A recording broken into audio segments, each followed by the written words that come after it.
PM Modi के साथ होने वाली मीटिंग से पहले महबूबा मुफ्ती ने पाकिस्तान के गीत गाकर सियासी माहौल को गर्म करने की कोशिश की।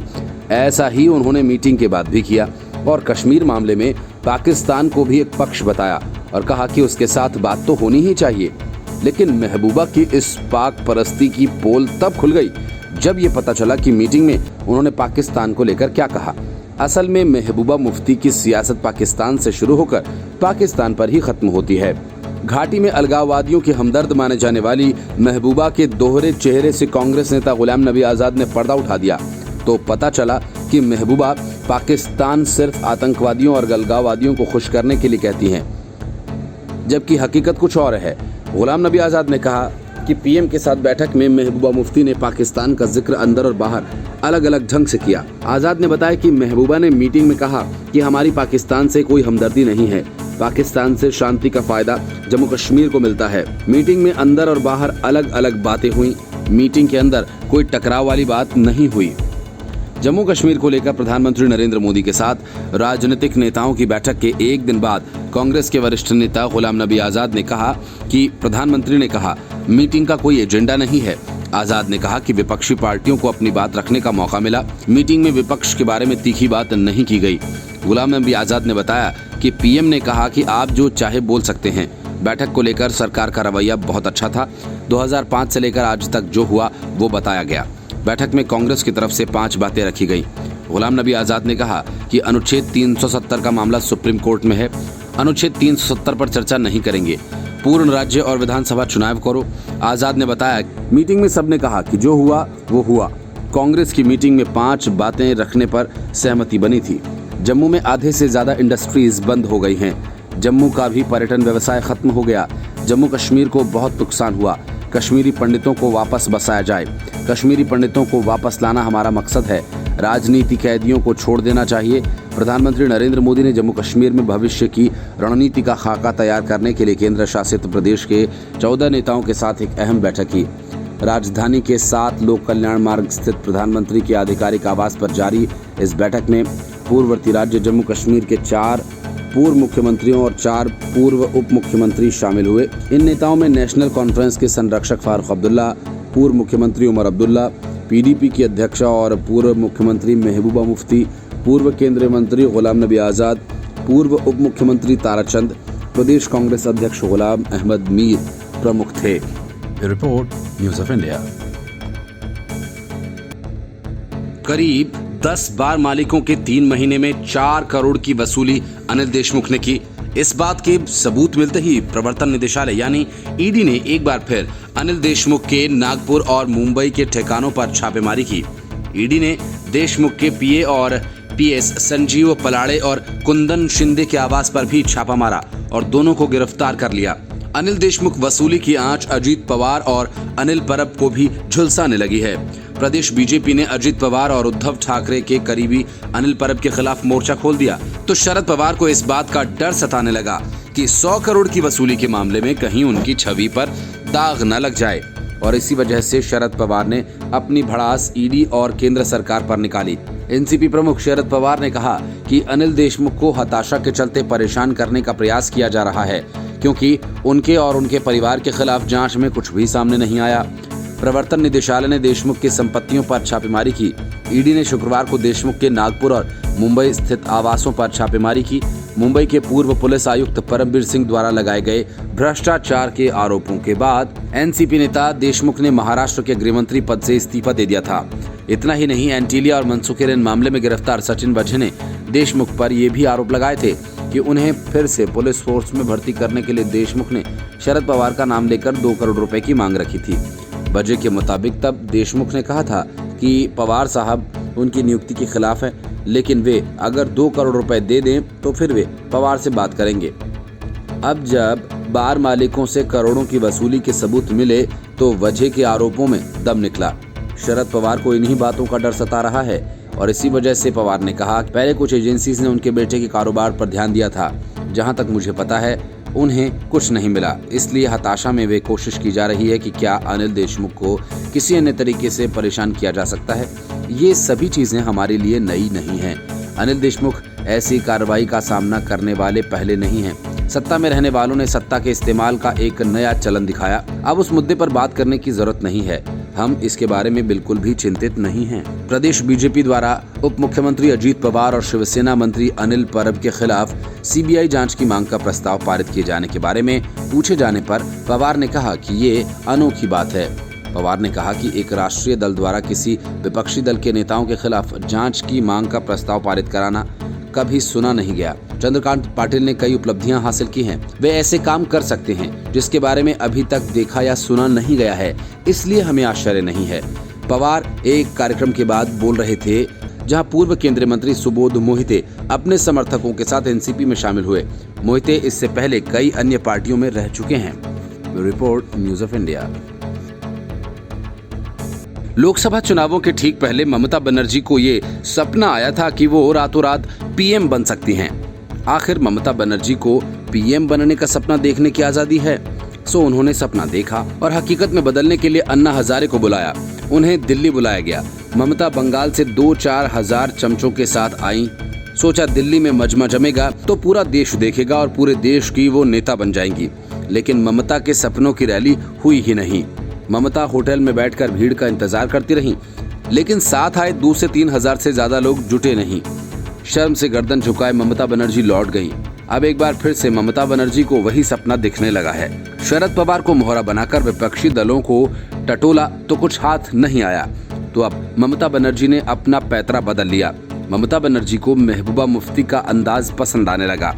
इसी वजह से वे कश्मीर का राग उसी अंदाज में गाने लगी जैसे महबूबा मुफ्ती गाती हैं।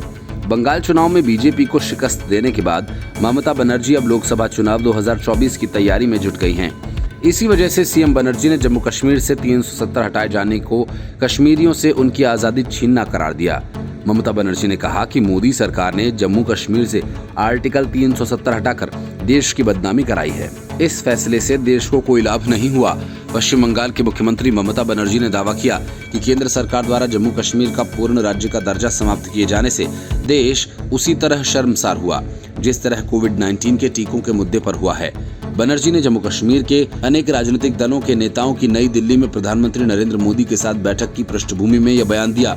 ये बात और है कि पीएम मोदी के साथ हुई बैठक में किसी नेता ने यहाँ तक कि महबूबा मुफ्ती तक ने आर्टिकल 370 का मुद्दा नहीं उठाया, लेकिन बंगाल में बैठी ममता बनर्जी को लगा कि ये मुद्दा उन्हें पीएम की कुर्सी तक पहुंचा देगा, तो वो शुरू हो गईं।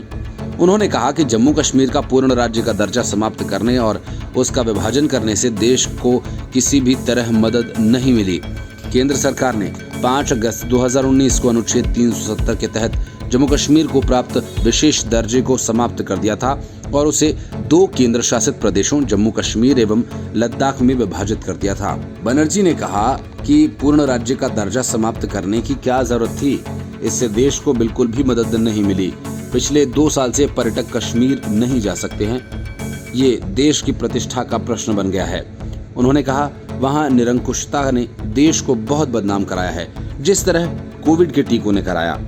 बनर्जी ने टीकों के विषय पर ज्यादा कुछ नहीं कहा। हालांकि वे टीकों की कम आपूर्ति, अलग अलग दरों और एक समान टीकाकरण नीति नहीं होने के खिलाफ विरोध जताते हुए बोलती रहीं। एक समय उन्होंने भारत में टीकों के कम भंडारण को लेकर इसका निर्यात किए जाने की आलोचना की थी। मुख्यमंत्री ने बुधवार को दावा किया था कि कोवैक्सीन प्रधानमंत्री के दिमाग की उपज है और इसे WHO की स्वीकृति दिलाई जानी चाहिए या इसे वैश्विक स्वीकार्यता दिलाने के लिए कदम उठाए जाने चाहिए। Report news of India. PM Modi के साथ हुई बैठक में तो महबूबा मुफ्ती दुम दबाकर बैठी रहीं, लेकिन बैठक के बाद उन्होंने अपनी पाकिस्तान लीला शुरू कर दी। महबूबा मुफ्ती चाहती थी कि पीएम के साथ बैठक में वो फारूक अब्दुल्ला या फिर किसी दूसरे नेता के कंधे पर बंदूक रखकर आर्टिकल 370 की गोलियां दागें, लेकिन ऐसा हुआ नहीं। किसी नेता ने आर्टिकल 370 का जिक्र तक नहीं किया। इस बात से महबूबा मुफ्ती नेशनल कांग्रेस से नाखुश हैं। सूत्रों का कहना है कि पीडीपी को लगता है कि जब मुफ्ती ने बैठक में अनुच्छेद 370 का मुद्दा लाया तो नेशनल कांग्रेस ने बैठक में गुपकार गठबंधन को नीचा दिखाया। पीडीपी को कथित तौर पर नेशनल कांग्रेस के संरक्षक फारूक अब्दुल्ला से बैठक में अनुच्छेद 370 की बहाली का मुद्दा उठाने की उम्मीद की थी, क्योंकि ये सभी कश्मीरी पार्टियों का एक साझा एजेंडा है। इसके अलावा पीडीपी प्रवक्ता फिरदौस ताक ने गुलाम नबी आजाद पर कटाक्ष करते हुए ये भी सवाल किया कि क्या कांग्रेस खुद या प्रधानमंत्री और गृह मंत्री का प्रतिनिधित्व कर रही थी। सूत्रों का कहना है कि मुफ्ती ने केंद्र से पाकिस्तान के साथ बातचीत फिर से शुरू करने और दोनों देशों के बीच ट्रेन सेवाओं को फिर से शुरू करने का आग्रह किया था। उन्होंने बैठक में अनुच्छेद 370 का मामला भी उठाया था, जिसमें कहा गया था कि जम्मू कश्मीर के लोग असंवैधानिक, अवैध और अनैतिक तरीके से इससे निरस्त होने से नाराज और परेशान हैं। दूसरी ओर कांग्रेस नेता और जेकेपीसी ने बैठक में अनुच्छेद 370 की बहाली का मामला नहीं उठाया, क्योंकि मामला विचाराधीन था। बैठक में गुलाम नबी आजाद ने केंद्र के सामने कांग्रेस की 5 मांगे रखी। राज्य की बहाली, चुनाव, अधिवास, कानून बहाल करना, कश्मीरी पंडितों का घाटी में वापसी और सभी राजनीतिक बंदियों की रिहाई। बैठक से पहले मीडिया से बात करते हुए फारूक अब्दुल्ला ने महबूबा मुफ्ती के बयान से किनारा करते हुए कहा था कि हमें पाकिस्तान के बारे में बात नहीं करनी है, बल्कि अपने वतन के बारे में चर्चा करनी है। उन्होंने कहा कि महबूबा मुफ्ती का पाकिस्तान पर बयान निजी है, इससे उन्हें कोई लेना देना नहीं है। पिछले दिनों गुपकार गठबंधन की बैठक हुई थी। उसके बाद पीडीपी प्रमुख महबूबा मुफ्ती ने कहा था कि कश्मीर के मसले पर केंद्र सरकार को पाकिस्तान से भी बात करनी चाहिए। महबूबा ने आगे कहा था कि यदि सरकार अफगानिस्तान में तालिबान से बात कर सकती है तो फिर कश्मीर के मसले पर पाकिस्तान से बात क्यों नहीं हो सकती। उनके इस बयान का कई नेताओं ने समर्थन किया तो कई नेताओं ने इसका विरोध भी किया। हालांकि बैठक से पहले फारूक अब्दुल्ला ने उनके बयान से खुद को अलग कर लिया।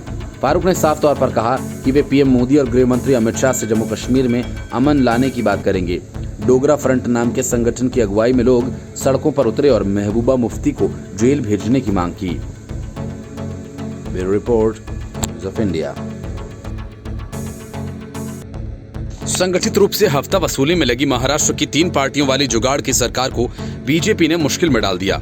मामला ओबीसी आरक्षण का है, जिसके समर्थन में बीजेपी ने राज्य भर में जोरदार प्रदर्शन किया। प्रदर्शन इतना जबरदस्त था कि उद्धव ठाकरे को देवेंद्र फडणवीस, बीजेपी के कई कार्यकर्ताओं और नेताओं को गिरफ्तार करवाना पड़ा। बीजेपी ने पहले घोषणा की थी कि वे राज्य भर में 1000 स्थानों पर विरोध प्रदर्शन करेगी, और किया।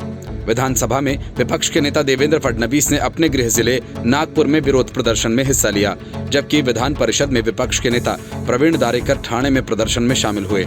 इन प्रदर्शनों के कारण ठाणे को मुंबई से जोड़ने वाला सड़क मार्ग कुछ देर के लिए बाधित हो गया। देवेंद्र फडणवीस को हिरासत में लिया गया और बाद में रिहा कर दिया गया। पुणे में प्रदर्शन का नेतृत्व करने वाली पूर्व मंत्री पंकजा मुंडे ने कहा, यदि बीजेपी की मांग पूरी नहीं होती है तो पार्टी भविष्य में और बड़ा प्रदर्शन करेगी। पंकजा मुंडे ने आरोप लगाया कि राज्य में महाविकास अघाड़ी यानी एमवीए सरकार ओबीसी के राजनीतिक आरक्षण को बरकरार रखने में नाकाम रही। मुंडे ने कहा, सरकार ओबीसी आरक्षण को हासिल करने में नाकाम रही, जो कि समुदाय के उत्थान के लिए आवश्यक है। मुंडे ने आरोप लगाया कि जब ओबीसी आरक्षण संबंधी मामला अदालत में लंबित था, तब राज्य सरकार सहकारी क्षेत्र में चुनाव सहित विभिन्न चुनावों को टालती रही और अदालत ने जब आरक्षण समाप्त कर दिया, बाद में चुनावों की घोषणा की गई। उन्होंने कहा कि हम मांग कर रहे हैं कि ओबीसी आरक्षण बहाल किया जाए और तब तक कोई चुनाव नहीं होना चाहिए। हम चाहते हैं कि सरकार चुनाव स्थगित करने की मांग को लेकर हमारे साथ मिलकर चुनाव आयोग से संपर्क करे। पंकजा मुंडे ने कहा कि अगर ओबीसी आरक्षण के बिना चुनाव होते हैं तो हम और बड़ा विरोध प्रदर्शन करेंगे। ये चक्का जाम सिर्फ एक ट्रेलर है। राज्य के पूर्व मंत्री गिरीश महाजन और विधायक मंगल प्रभात लोढ़ा ने इस मामले को लेकर मुंबई में राज्य सचिवालय मंत्रालय के बाहर विरोध प्रदर्शन किया। बीजेपी शिवसेना सरकार ने 2019 में स्थानीय निकायों में ओबीसी को राजनीतिक आरक्षण दिया था, लेकिन उच्चतम न्यायालय ने कहा कि महाराष्ट्र में संबंधित स्थानीय निकायों में ओबीसी के लिए आरक्षण अनुसूचित जाति, अनुसूचित जनजाति एवं ओबीसी के लिए आरक्षित कुल सीटों के 50% से अधिक नहीं हो सकता। शीर्ष अदालत ने महाराष्ट्र जिला परिषद और पंचायत समिति अधिनियम 1961 की व्याख्या की थी।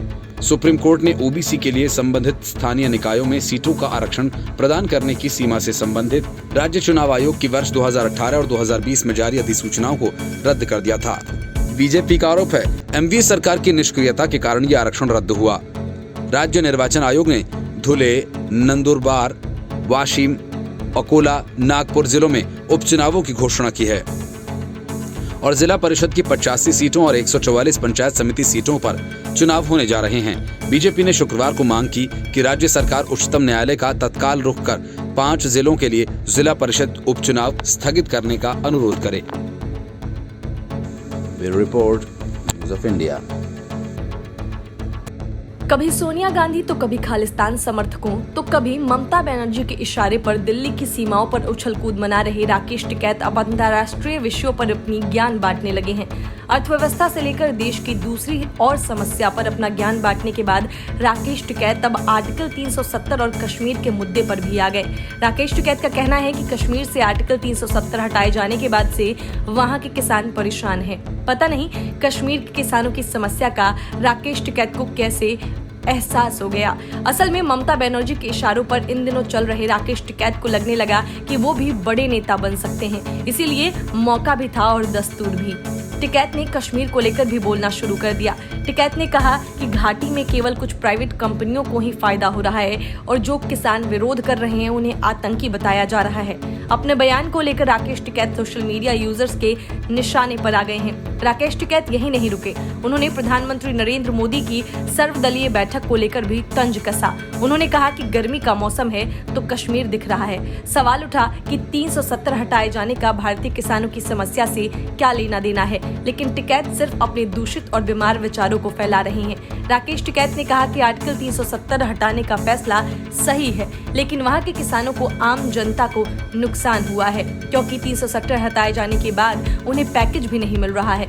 टिकैत ने कहा कि हमें लगा था कि 370 बड़ा मसला है जो सॉल्व हो गया, 370 हटा तो अच्छा लगा, लेकिन वहाँ के किसानों को, आम जनता को नुकसान हुआ है। हम वहाँ की जनता के साथ हैं। उन्होंने कहा कि उन्हें जो पहले ट्रांसपोर्ट पैकेज मिलता था वो अभी भी मिलता रहे। उनका मकसद है कि पैकेज ना हटे, पैकेज मिलता रहे, बिजली और ट्रांसपोर्ट पर सब्सिडी मिलती रहे। 370 रहे या ना रहे, पैकेज के जरिए जो सुविधा मिल रही थी वो मिलती रहे, जो पैकेज सरकार देती थी वो जारी रहे।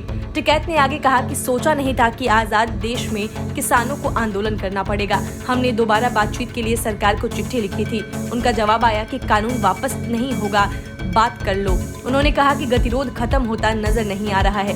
भारतीय किसान यूनियन के नेता राकेश टिकैत ने किसान आंदोलन को लेकर केंद्र की मोदी सरकार को चेतावनी दी है। उन्होंने कहा कि पिछले 7 महीने से किसान आंदोलन चल रहा है, क्या सरकार को शर्म नहीं आती? उन्होंने साफ कहा कि कानून वापसी पर ही किसानों की घर वापसी होगी। टिकैत ने धमकी भरे अंदाज में कहा कि सरकार ये बात याद रखे कि 4 लाख ट्रैक्टर भी यही हैं, 25 लाख किसान भी यही हैं और 26 तारीख भी हर महीने आती है। पिछले साल सितंबर में केंद्र सरकार ने खेती से जुड़े 3 कानून लागू किए थे। इन्हीं 3 कानूनों के खिलाफ किसान पिछले साल 26 नवंबर से दिल्ली की सीमाओं पर डटे हुए हैं।